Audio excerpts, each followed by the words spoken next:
Hello, this is just a quick spoiler warning before the video starts. This video will contain spoilers for both Attack on Titan and Attack on Titan Before the Fall. Hope you guys enjoy. Hello everybody, this is Josh MC2000 here, and today I've got another video for you all. This is Comic Book Carnage episode 99, and today we're going to be covering something a little bit different. We're going to be covering Attack on Titan Before the Fall, in particular Volume 1. This contains the first 3 chapters of the series. Now, when I say chapters, that is essentially the way manga structures themselves. They don't use issues. It's a little bit differently how manga works. And to be honest, I've only really discussed manga briefly on this series, and it's because I was reading a bit of Death Note a few years ago after watching the show to see what the differences are. And essentially it's kind of a similar situation going on here with Attack on Titan, but not so much so, because Before the Fall takes place 70 years before the main series, and it has not been adapted yet. And I figured, you know what, I want more of this series, so I'm going to read it. I've also read No Regrets, which is a prequel focused around one of the main characters, Captain Levi. Anyone who's particularly familiar with Attack on Titan probably knows what No Regrets is. Yeah, I'm going to do a video on that soon, and we'll be covering No Regrets. But for the time being, let's focus on Before the Fall. So, essentially, what is Before the Fall? It is, as I said earlier, a prequel set 70 years before the events of the main series, and it runs over 17 volumes to be precise. The first volume contains the first 3 chapters, these chapters being the Titan's Son, Her Determination, and Moonlight. I'm not too sure how you're supposed to pronounce that last bit.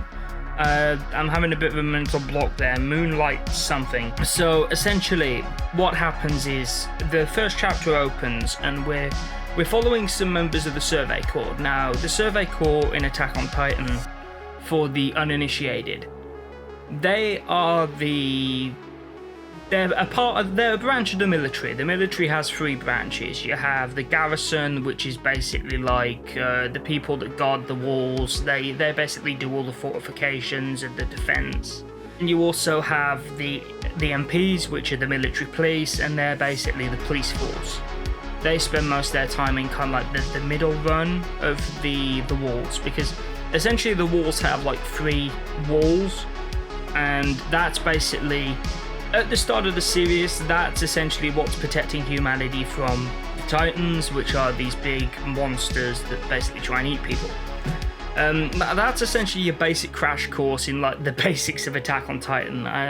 I'm not going to go too into it because, good God, I do not have like the amount of hours in this video to cover in depth. Honestly, this is a really well written series, and I highly recommend you either watch the show or pick up the new, I'm going to be talking about this soon, they've got these new omnibuses. I have a plan for those, because I've got a couple of those, because like Death Note, I'm going through the main series again as well, because I'm curious to see what the differences are, because I know there's a few differences.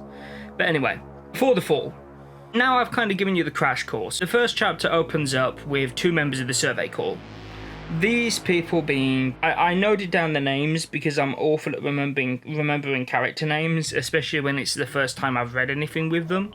I remember the majority of the characters that I've seen ages of. I could tell you probably numerous characters from the main series. Like this Before the Fall one, it's the first one I've read. If I slip up on names, it's the first time I've encountered these characters. As I said, it's a 70-year prior prequel, and it's kind of along the lines of Knights of the Old Republic if you're a Star Wars fan. It's the same setting, but things are slightly different. Some of the stuff isn't quite as advanced, I did notice the first scouts we meet don't actually have ODM gear. They have these swords, but from what I could see, they don't have like the omnidirectional gear, which is the stuff that allows them to fly around. But I say fly around, it's attached to cables. You're watching it in the gameplay. Carlo and is it Sorum or Sorum? I apologize. Some of these names, the pronunciation on some of these names isn't the best for me. I had the same problem with a few of the characters in Death Note. You can correct me if I'm mispronouncing that, but essentially these are two members of the Survey Corps. They're kind of out and about. The bells start going bonkers, and it's not a good sign if you know Attack on Titan, right? Because that's normally the indication you need to in run. And essentially what happens is somebody's head gets lobbed over the wall by one of the Titans, and it lands in front of this crowd. When the scouts actually see what the crowd is, it's this cult that worship the Titans, which is something that's really weird because this isn't something that comes up in the main series. Like, you have the Church of the Walls, but they actually worship the walls themselves. They're a completely different organization. So this is something that I hadn't come across before. Like, you know, I'm familiar with the main series, you know, I'm up to date with the dub and the sub in terms of like the actual anime, and I will politely request that nobody leaves any spoilers down below, please. Thank you very much, because I am essentially, like, you know, whether I catch up with the series and end up reading it before it comes out is another matter, because they've said it's probably coming out next year. So essentially this cult, they are stood at the gates and they are demanding, open the gates, give us freedom. That is what they are chanting. And you realize the disturbing implication to that is, if you've read the main series or watched the main series, you realize Titans are drawn to large groups of people. So essentially they are kind of lingering around outside the walls. Essentially they're demanding that they open the gate. They see facing down the Titans and getting eaten as the only true option for freedom, which is... yeah, welcome to Attack on Titan, guys. This series is about as dark as The Walking Dead. Get used to it. Yeah, that was interesting. Essentially, something happens and some Titans get loose and they end up inside Tross District, which is quite funny because that's actually... if in the main series, it's actually quite an important location in the main series as well. And in this, it plays host to a very bizarre event where Titans essentially get in and they basically attack and eat these cultists. And then they yuck them up like they normally do. They chuck them up because they don't digest them. It's very... essentially, the two Survey Corps members, like, they're looking at the aftermath of this, and they're basically saying, like, okay, right, you know, we need to get these bodies disposed of in case it causes disease. We also need to... hang on a minute, is that moving? And they realise that one of the bodies is moving. They're both like, hang on, there's no bloody way anybody could have survived that. They go up to the body and it's this woman that was carrying a child. The one guy actually kind of remarks, hey, you know, that's a shame. I know her. It's her body moving. One of them takes the sword out, and this is where I first noticed that if they have ODM gear, it's very different, because the swords, like, definitely very different compared to the ones in the main series. The ones in the main series are kind of like an oversized Stanley knife, where they'll break down after so many impacts, and essentially they have to change the blades over. Whereas the swords they have here, they look kind of more like traditional broadswords. I couldn't quite tell if they were attached to ODM gear or not, but I don't think so. I think they just have the swords at their hips. So essentially he takes the sword out, slashes across the corpse. I will definitely say that she's dead at this point. He doesn't just straight up murder her. The child is still alive. The baby's crying. Essentially, this child is dubbed the son of a Titan, or the Titan's son, hence the first chapter name, the Titan's son. And this is one of the characters that is going to be one of the main characters, I assume, as the series goes on, because we then skip ahead 13 years. We catch up with him when he's being used as like a, do you remember like Victorian era freak shows? Excuse my phone. Is being used as like almost a Victorian era freak show. People pay to come and look at him, generally treat him very poorly. He's treated as less than human. He's like rake thin, he's not in a good state. This rich upper class individual, the father of two of the other characters in the book, Xavier and Shaw. Essentially, the son's aspiration is to like go into the military force and like become essentially one of these leaders. You know, he's gonna be like one of the higher ups. He's brought this character with the intention of using him to toughen the boy up. It said to him, okay, right, this kid's a Titan, so what I want you to do, I want you to go in there and I want you to teach him who's boss. You're gonna go in there, you're gonna beat up a Titan. Obviously, he's not a Titan. It just basically ends up holding this poor kid hostage and beating 10 shades out of him. He's very much abused. The daughter, like, that eventually befriends him isn't treated any better. Because she thinks it's a Titan down there. She thinks it's a full-on Titan from what her father and her brother have been saying. But she's horrified. She picks up a knife in the night and goes down to the cellar that he's kept in with the determination of, I'm not letting one of those monsters roam free in my house. I'm gonna kill it. I'm gonna do what needs to be done. And then when she gets there, she sees this starved, terrified kid.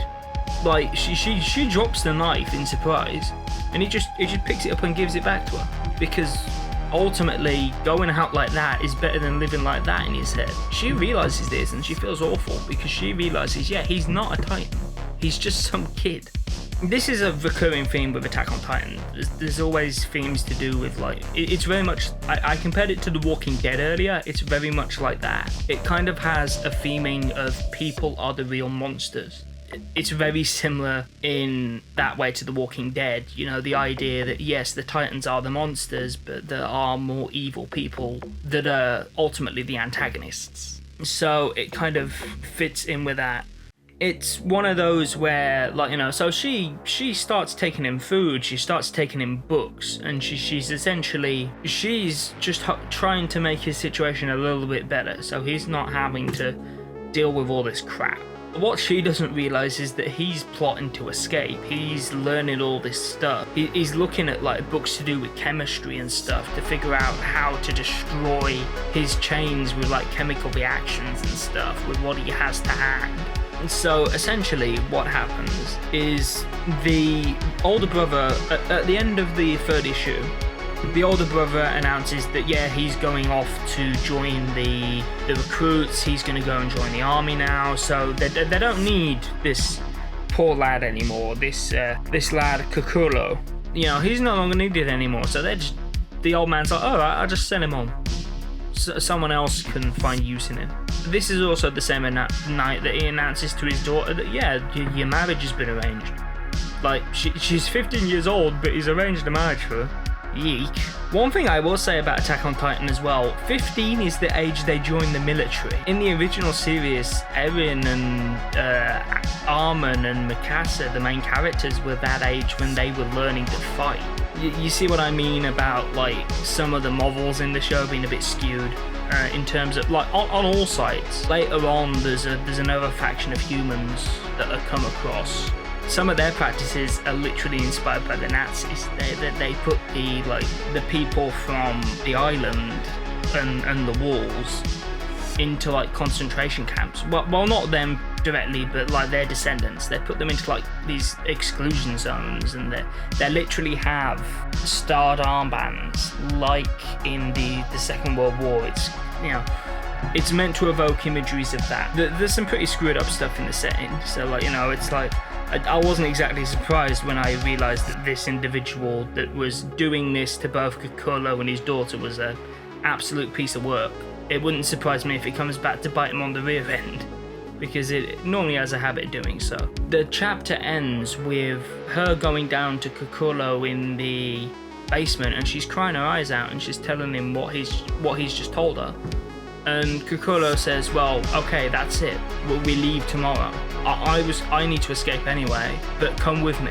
Well, you know, I'll look after you. I assume the next volume is gonna be picking up with them attempting to escape, whatever comes after that. Finally, the last thing I want to talk about with this is this volume also includes apparently a quote-unquote preview, which was put in one of the magazines for the publisher, and it was essentially it was meant to act as a prologue kind of thing, and it was essentially meant to introduce people to, like, it introduces people to the concept of the cult basically, and some of the events don't quite line up with the actual issue, but it was interesting. I definitely liked some of the artworks and the designs, and you know, it was interesting to see what they used to promote the series with before it came out. But yeah, it's at the point where this is the first thing I've read of it. I am going to lend it to a friend, and I've said to him quite distinctly, hey, you know, don't watch this video before reading it, because we're going to be doing spoilers in this video. And what I do plan to do, actually no, you'll see what I plan to do. But one thing I will say, next episode of Comic Book Carnage will be episode 100, and I want to do something for that. I'm not entirely sure what. If there's any suggestions or recommendations that you would like to see for the 100th, I will happily do that. I don't know. I'm not entirely sure. I want to do something for it, but I'm not too sure, because, like, you know, 100 episodes is, you know, it's something. Anyway, I hope you guys have enjoyed this video. I know it's kind of a bit of an off-the-wall thing. I will be covering No Regrets in the future, and I hope you guys enjoyed this little veer into something else. The gameplay in the background, for reference, is Attack on Titan Wings of Freedom. It is available on Steam and multiple platforms. I believe it's available for Xbox One and PS4.